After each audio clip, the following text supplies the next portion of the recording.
Hello students, આજે આપણે કરવાનું છે પ્રકરણ 10 જાવામાં અપવાદ હેન્ડલિંગ એક્સેપ્શન હેન્ડલિંગ કરવાની છે જાવાની અંદર.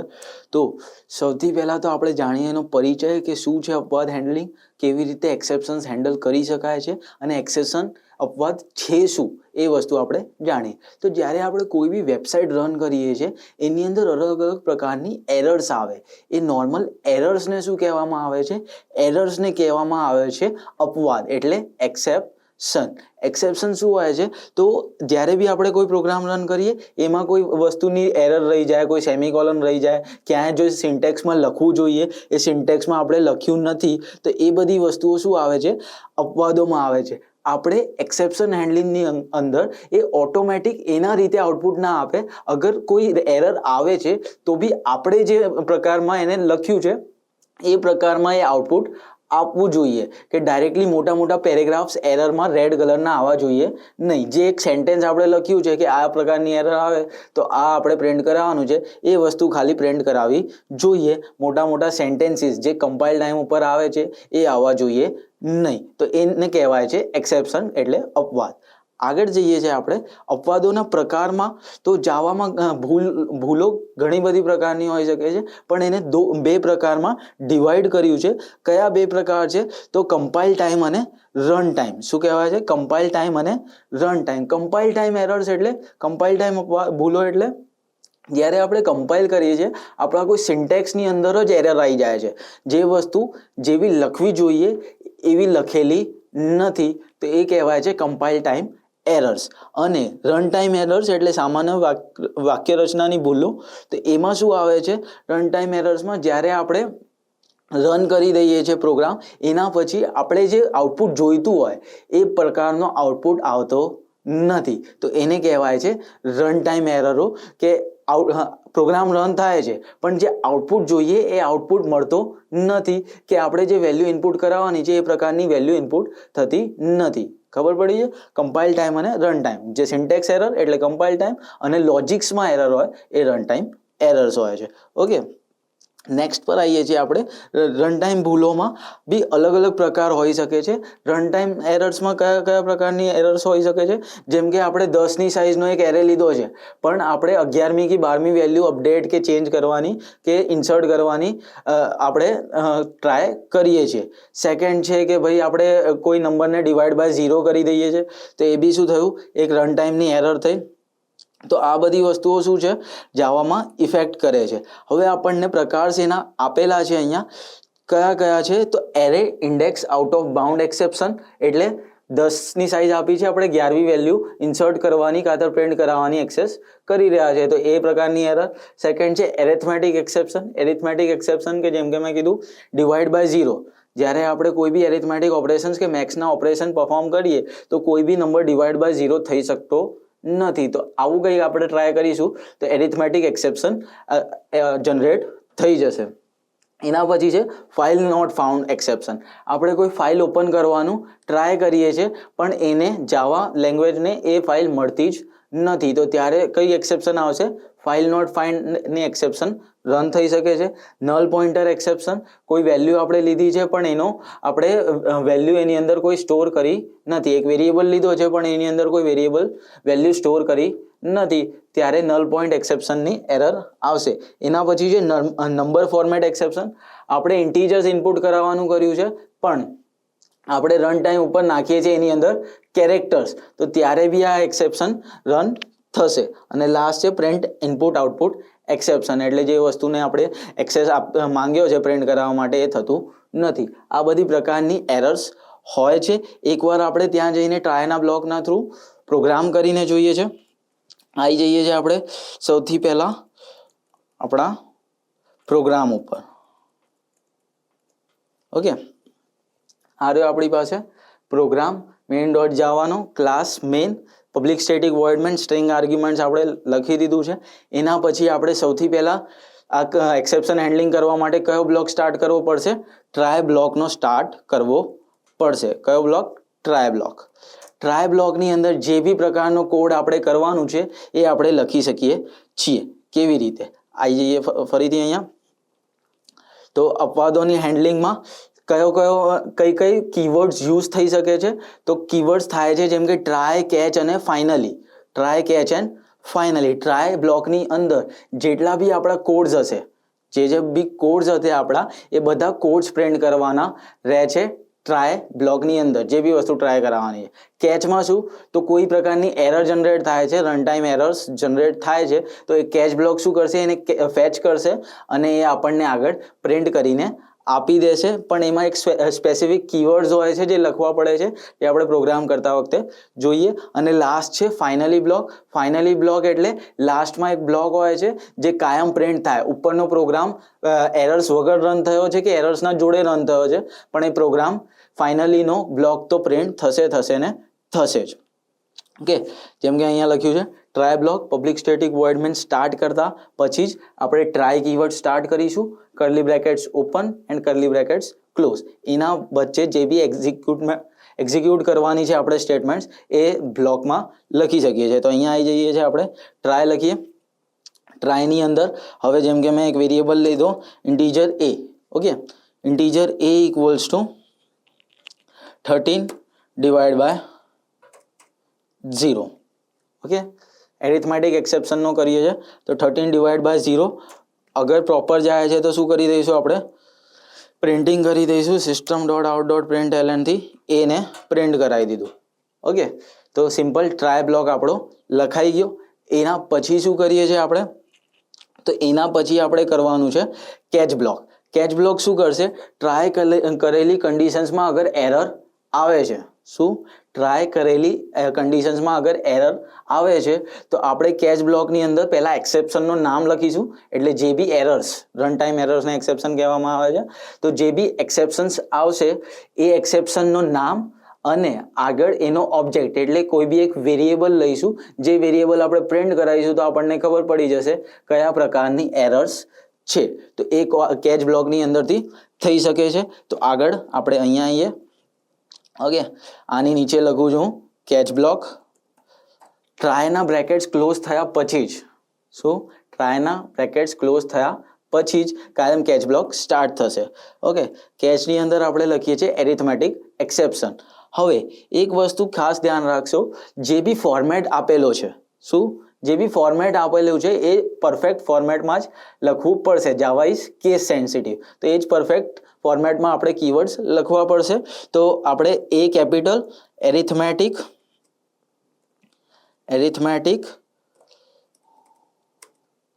અને એના પછી એક્સેપ્શન માટે આપણે ઈ કેપિટલ, ફરીથી એરિથમેટિક એક્સેપ્શન ઈ ફરીથી કેપિટલ, અને એક વેરિયેબલ આપી દઈશું.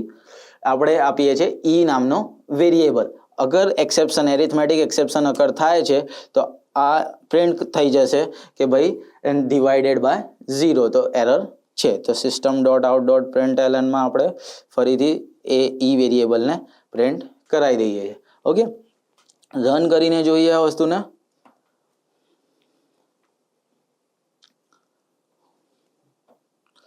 ઓકે, આપણે શું એક્સેપ્શન આવ્યું? એરિથમેટિક એક્સેપ્શન ડિવાઇડેડ બાય 0, ડિવાઇડની સાઇન બાય 0. આ એક્સેપ્શન આપણી પાસે અકર થઈ ગઈ. આ જ વસ્તુ હું વગર ડિવાઇડે કરું, 0થી ડિવાઇડ નહીં કરતો અને અહીંયા ડિવાઇડ કરી દઉં છું 2થી, તો શું થશે? નોર્મલી જે પ્રિન્ટિંગ આપણી ડિવાઇડ થઈને આવવાની હશે એ આવી જશે.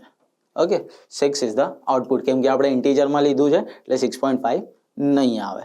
ઓકે, આ રીતે કેચ, ટ્રાય અને કેચ કામ કરે છે. આપણે આના પછી ટ્રાય કેચ પછી કોઈ બી નોર્મલ પ્રોગ્રામ કરવાના છે તો એ બી આની નીચે સિમ્પલી અહીંયા લખી શકીએ system dot out dot print LN I am a normal program. Okay, આપણે આટલું લખી દીધું. હવે અહીંયા ફરીથી ડિવાઇડ બાય 0 કરી દઈએ છીએ. Control S and run. Okay, પહેલા આવ્યું ડિવાઇડેડ બાય 0ની એરિથમેટિક એક્સેપ્શન્સ છે અને એના પછી આવ્યો આઈ એમ અ નોર્મલ પ્રોગ્રામ, જે આપણે નોર્મલ પ્રોગ્રામ એક્ઝિક્યુટ કર્યું છે એ આપણી પાસે આવી ગયો. તો આ રીતે એક પ્રોગ્રામમાં શું ટ્રાય બ્લોક એક જ હશે, પણ કેચ બ્લોક્સ મલ્ટિપલ હોઈ શકે છે. એરે આઉટ ઓફ બાઉન્ડનું, એરિથમેટિક એક્સેપ્શનનું, ફાઇલ નોટ ફાઉન્ડનું, એ ઘણા બધા એક્સેપ્શન્સ હોઈ શકે છે. એટલે કેચ બ્લોક્સ મલ્ટિપલ હોઈ શકે છે, પણ ટ્રાય બ્લોક એક જ હશે આપણા પ્રોગ્રામમાં. ઓકે, આ રીતે ટ્રાય અને કેચ કામ કરે છે. ઓકે, નેક્સ્ટ પર આવીએ છીએ મલ્ટિપલ કેચ બ્લોક્સ. જેમ કે મેં કીધું, એકથી વધારે આપણે કેચ બ્લોક્સ કરી શકીએ છીએ. એક એક્સેપ્શન માટે પહેલો એરિથમેટિક, બીજો એરે આઉટ ઓફ બાઉન્ડ અને ત્રીજો ફાઇલ નોટ ફાઉન્ડ. એવા ઘણા બધા એક્સેપ્શન્સ આપણે કરી શકીએ છીએ ચોક્કસ રીતથી. પણ એક વસ્તુ કાયમ યાદ રાખવાની, ટ્રાય બ્લોક આપણે પહેલાં લખી દીધું, એની અંદર જે પ્રોગ્રામ આપણે એક્ઝિક્યુટ કરાવવાનું છે એ ચેક કરવાનું છે કે એક્ઝિક્યુટ થાય છે કે નથી, એ લખવાનું. અને એના પછી જ, એના બ્લોક્સ પત્યા પછી, ટ્રાયના બ્લોક્સ પત્યા પછી જ આપણે કેચના બ્લોક્સ સ્ટાર્ટ કરવાના. અને એક કેચ બ્લોકની અંદર બીજો કેચ બ્લોક આવી શકતો નથી. કેચ બ્લોક્સ બી આપણે નેસ્ટેડ કરી શકતા નથી. એક કેચ બ્લોક પતશે એના પછી જ આપણે નેક્સ્ટ કેચ બોક્સ સ્ટાર્ટ કરી શકીશું. અને બધી એક્સેપ્શન્સ ચેક કરશે. અગર એરિથમેટિક છે, એરે આઉટ ઓફ બાઉન્ડ છે અને ફાઇલ્સ નોટ ફાઉન્ડ છે, એને જે બી પહેલી એક્સેપ્શન મળશે એ પહેલા એક્ઝિક્યુટ કરશે, જે બીજી મળશે એ બીજા એક્ઝિક્યુટ કરશે. પણ બધી એક્સેપ્શન એક એક કરીને ચેક થશે. ઓકે, એ જ વસ્તુ આગળ તમને આપી છે. Array index out of bounds exception, arithmetic exception. Array index out of bounds એક્સેપ્શનમાં શું આવે છે? સાઇઝ કેટલી આપી છે આપણે? 5ની. એરેની સાઇઝ કેટલી આપી છે આપણે? 5ની આપી છે. આપણે પ્રિન્ટ અપડેટ કરાવીએ છીએ 6ઠ્ઠા નંબરની વેલ્યુ. શું કરાવીએ છીએ? અપડેટ કરાવીએ છીએ 6ઠ્ઠા નંબરની વેલ્યુ. થશે? એ થશે નહીં, કેમ કે એરેની સાઇઝ જ નથી એટલી. અને એ જ વસ્તુ એરિથમેટિક એક્સેપ્શનમાં શું થશે? બીજા કોઈ બી બ્લોક, આપણા ટ્રાય બ્લોકની અંદર કોઈ બી વસ્તુ, કોઈ બી એક બી વેરિયેબલ અગર ડિવાઇડેડ બાય 0 થતું હશે, શું થતું હશે? ડિવાઇડેડ બાય 0, કાં તો મેક્સના કોઈ બી એવા એક્સેપ્શન અકર થતા હશે, એરર અકર થતી હશે, તો એરિથમેટિક એક્સેપ્શન રન થઈ જશે. એના પછી છે ફાઇનલી બ્લોક. ફાઇનલી બ્લોક શું કરશે? તો એ નામથી જ ખબર પડે છે કે ફાઇનલ શું છે? ફાઇનલ. ઉપરના કોઈ બી બ્રેકેટ્સ, ઉપરનો ટ્રાયનો બ્રેકેટ રન થાય ના થાય, કેચનો બ્રેકેટ રન થાય ના થાય, પણ ફાઇનલી બ્લોક પોતાને એક્ઝિક્યુટ કરશે ને કરશે જ. અગર ઉપર એરર જનરેટ થઈ છે તો બી, ઉપર એરર જનરેટ નહીં થઈ તો બી ફાઇનલી બ્લોક શું કરશે? પોતાને એક્ઝિક્યુટ કરશે જ કરશે. પણ at the end of the program, જ્યારે ટ્રાય અને કેચની બધા એક્ઝિક્યુશન પતી જશે ત્યારે એ પોતાને એક્ઝિક્યુટ કરશે. આપણે એકવાર રન કરીને જોઈ લઈએ છીએ. અહીંયા હું લઉં છું કેચના બ્લોક પત્યા પછી ફાઇનલી કીવર્ડ લઈ લઉં છું. ઓકે, એના પછી આપણે શું કરવાનું છે? સિસ્ટમ .out.println, એમાં લખાઈ દઈએ આઈ am a finally block, I M independent. શું એ ફાઇનલી બ્લોક છે એ ઇન્ડિપેન્ડન્ટ છે, એ કાયમ એ એક્ઝિક્યુટ થશે જ. બીજો કોઈ બ્લોક રન થાય છે કે નહીં, એ પોતાને એક્ઝિક્યુટ કરશે જ. હમણાં ડિવાઇડેડ બાય 0 છે, આપણે રન કરીને જોઈએ કે કેચના જોડે ફાઇનલી બ્લોક રન થાય છે કે નથી. જો પહેલા કેચના થ્રુ એરિથમેટિક એક્સેપ્શન આવી, એના પછી આઈ એમ ફાઇનલી બ્લોક રન થયો, એના પછી આપણો જે નોર્મલ પ્રોગ્રામ છે એ રન થયો. આ થયું કેચના જોડે રન થાય છે કે નથી. બીજું જોઈ લઈએ આપણે. હવે અહીંયા હું કરું છું ફરીથી એ જ વસ્તુ, ડિવાઇડેડ બાય 2, કંટ્રોલ S, અને હવે રન કરીને જોઉં છું તો આપણે 6 જે નોર્મલ ટ્રાય બ્લોકનો આઉટપુટ છે એ બી આવ્યો, ફાઇનલીનો બી આવ્યો અને નોર્મલ બ્લોક બી આવ્યો. ફાઇનલી શું કરે છે? ઉપર ટ્રાય રન થાય કે કેચ રન થાય, એ પોતાને રન કરશે ને કરશે જ at the end of try and catch. Okay, આ રીતથી ફાઇનલી બ્લોક કામ કરે છે. ફાઇનલી બ્લોક્સની અંદર કોઈ બી પ્રકારની સૂચનાઓ આપણે આપી શકીએ છીએ કે program is going to end, program is on the way to completion. એવી કોઈ બી પ્રકારની આપણે જે સુવિચાર આપણા આપવા છે એ આપણે આપી શકીએ છીએ. એના પછી છે થ્રો સ્ટેટમેન્ટ. થ્રો સ્ટેટમેન્ટ શું કરે છે? આપણે પોતાની રીતે એરર જનરેટ કરાવવાની છે. શું કરાવવાનું છે? આપણે પોતાની રીતે એરર જનરેટ કરાવવાની છે કે જ્યારે એની વેલ્યુ 1 2 3 હોય, શું? જ્યારે એની વેલ્યુ 1 2 3 હોય ત્યારે આપણે પ્રોગ્રામને થ્રો કરીને એને નીચે પ્રિન્ટ કરાવી દેવાનું છે. તો એ વખતે આપણે આ થ્રો સ્ટેટમેન્ટ્સનો યુઝ કરી શકીએ છીએ. એમાં શું હોય છે, ખાલી થ્રો, આગળ વેરિયેબલનું નામ, સેમિકોલન અને નીચે એ જ વસ્તુ કેચ થઈ જશે. તો જાવા વર્ચ્યુઅલ મશીન java.language. થ્રોએબલ આપણી લાઇબ્રેરી છે, એના થ્રુ થ્રો ફંક્શનને યુઝ કરવાનું અલાવ કરે છે. જ્યારે બી એ પ્રકારની એરર જનરેટ થશે એ પ્રોગ્રામને બહાર ફેંકી દેશે અને કેચ બ્લોકનો પ્રોગ્રામ પ્રિન્ટ કરી દેશે. ઓકે, તો પોતાની રીતે જનરેટ કરાવવાની છે કોઈ એરર્સ, તો એના માટે થ્રો બ્લોકનો યુઝ થાય છે.